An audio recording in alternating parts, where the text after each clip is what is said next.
نوژەنکردنا پەرستگەها لالش شەهین خەلکێ باژارê Efrînê yê Rojavayê Kurdistanê ye.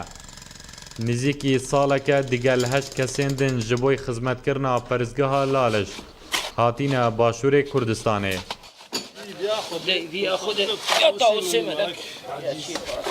Ev nizîkî mehekê ye wek xwebexiş kar dê nûjenkirina wê da dikin. ام خلقي عفريني هاتن عفريني حربي والزونزان حربي عفريني ام هاتن بيدريجي لالشي خاجي ام هاتن بيدري خدمت كاردن وام كاري خادك ام هاتن لالشي خاجي اب لالشي العفريني ام خوي خانه ددي يعني بيجرم قشتم بيدرم قال كيف خاشكون امجي قال كيف خاشكون ام هاتن بيدري خدمتي لالشي خادك Li sala 2012 master planek ji bo nûjenkirina Laliş bi kujmê 15 milyon dolaran ji layê hikûmeta Herêma Kurdistanê hate danan.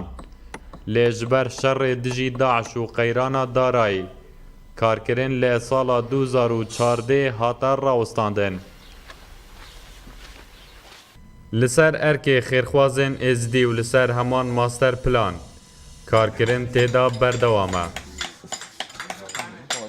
والله بۆ بداویانینە پرۆژێ بڕاستی چوودەم نهادنە دیارکردنەژدن مەبەستی ئەوە و شێوازێک کەڤنار بەگەڕێنین و ئەو جێنک و پێویستی نوژەنکردنە بێنە نوژەنکردن و تایبەتیژی بکارینانە کەرستێن سروشتیان کەڤناریەت و هەمان کەرستە ساڵانن بەرینۆکە سەدەهێن ساڵەیانژی هەزارێن ساڵە هاتینە بکارینان.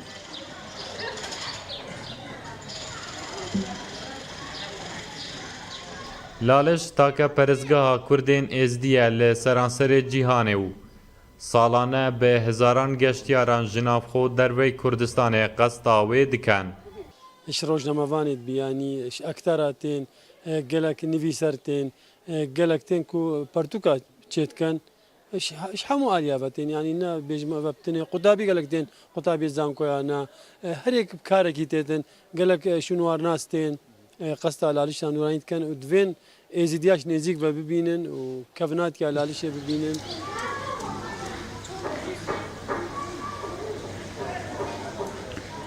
Perezgeha Laliş bi dûriya nêzîkî 9 kîlometran dikevîte Bakurê Qeza Şêxan û bi dûriya 40 kîlometran dikevîte Rojhelata Duhokê.